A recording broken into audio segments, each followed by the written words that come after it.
Assalamualaikum warahmatullahi wabarakatuh. Hai semua, perkenalkan saya Febi Nur Aziza dari Pendidikan Biologi A.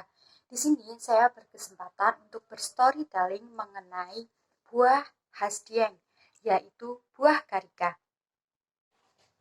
Nah, kalian tahu nggak nih dataran tinggi Dieng? Dataran tinggi Dieng ini terkenal dengan julukan Negeri Para Dewa. Nama Dieng diambil dari bahasa Sanskerta yaitu Di dan Hyang. Kedua kata tersebut memiliki arti bahwa tempat bersemayamnya para dewa. Dataran tinggi Dieng semakin terkenal dengan banyak sekali objek wisatanya. Dengan indahnya panorama eksotik, terdapat candi-candi peninggalan Hindu dari abad ke-8 Masehi. Di sepanjang jalan akan disuguhi panorama jalan yang berkelok-kelok seperti dataran tinggi pada umumnya, kecuali pohon-pohon pepaya mini yang warga setempat sebut dengan karika pepaya atau yang disebut dengan pepaya Dieng.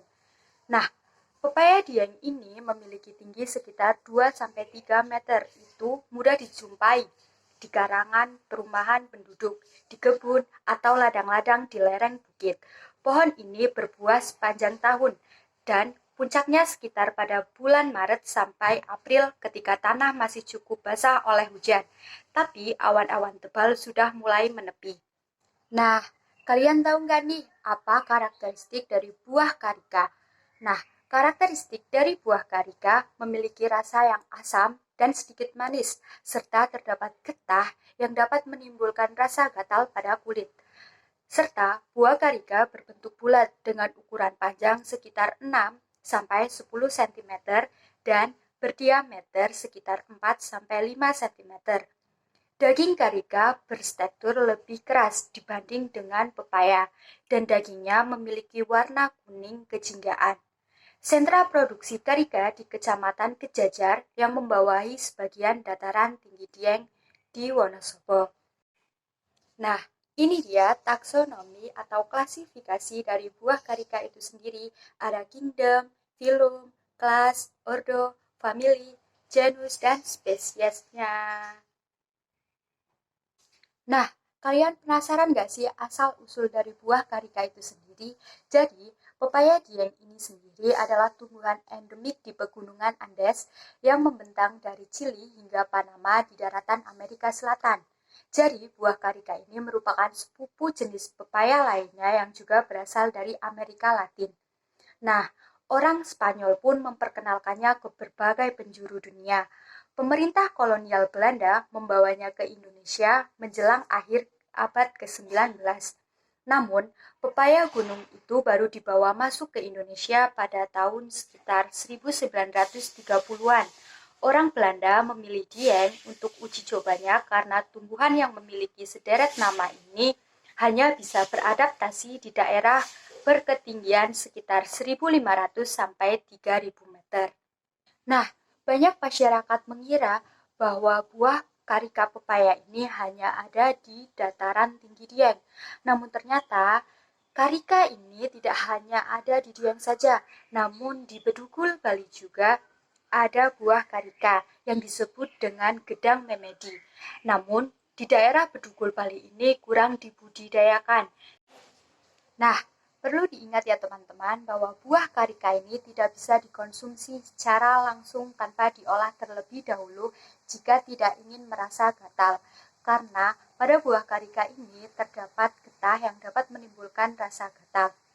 Buah karika ini banyak sekali jenis olahannya seperti manisan, sirup, selai, jus, keripik, dan masih banyak lagi.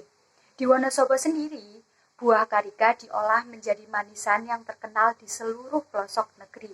Bahkan, sudah menembus pasar internasional. Oleh sebab itu, oleh-oleh khas Wonosobo ini menjadi penunjang masyarakat sebagai sebuah nilai ekonomi.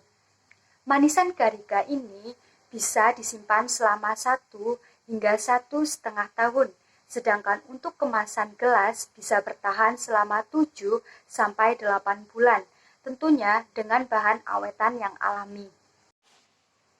Nah, kalian penasaran ya nih gimana cara membudidayakan buah karika ini sendiri? Jadi, untuk membudidayakan buah karika ini sendiri dengan biji, usahakan menggunakan biji yang masak pohon. Buah yang masak memiliki ciri kulit yang berwarna kuning kejinggaan, dengan daging keras, dengan rasa yang agak asam, dan baunya harum. Di sekeliling rongga terdapat banyak biji yang disekelilingi sarkotesta berwarna putih dan berair. Nah, kalian tahu nggak nih apa aja manfaat ketika kalian mengkonsumsi buah karika ini? Jadi, buah karika mengandung vitamin, kalsium, zat besi, air, serat, dan karbohidrat. Kalori buah karika cukup rendah, yaitu sekitar 32 kcal. Mengutip dari hellosehat.com, buah karika mengandung manfaat untuk kesehatan tubuh. Kalian penasaran gak nih? Nah, jadi manfaatnya yang pertama yaitu untuk mengatasi susah BAB. Kedua, membantu meningkatkan metabolisme tubuh. Yang ketiga, menjaga kesehatan kulit. Keempat, menjaga kesehatan mata. Dan yang terakhir, untuk kesehatan tulang. Nah, gimana nih tentang pemaparan singkat mengenai buah karika yang dimulai dari asal-usulnya hingga dengan pemanfaatannya? Tentunya manfaatnya tidak hanya itu saja. Demikian sedikit pemaparan storytelling saya mengenai buah karika yang ada di dataran tinggi Dieng. Sudah sepantasnya kita sebagai warga negara Indonesia yang baik, kita harus tetap menjaga dan melestarikan biodiversitas atau keanekaragaman hayati yang ada di lingkungan sekitar kita, yang tentunya memiliki berbagai sekali manfaat dan ciri khasnya masing-masing. Jangan sampai biodiversitas di lingkungan kita terancam punah, baik itu flora maupun fauna, agar kelak tidak punah dan dapat terus dilestarikan hingga ke generasi selanjutnya. Sekian dari saya. Wassalamualaikum warahmatullahi wabarakatuh.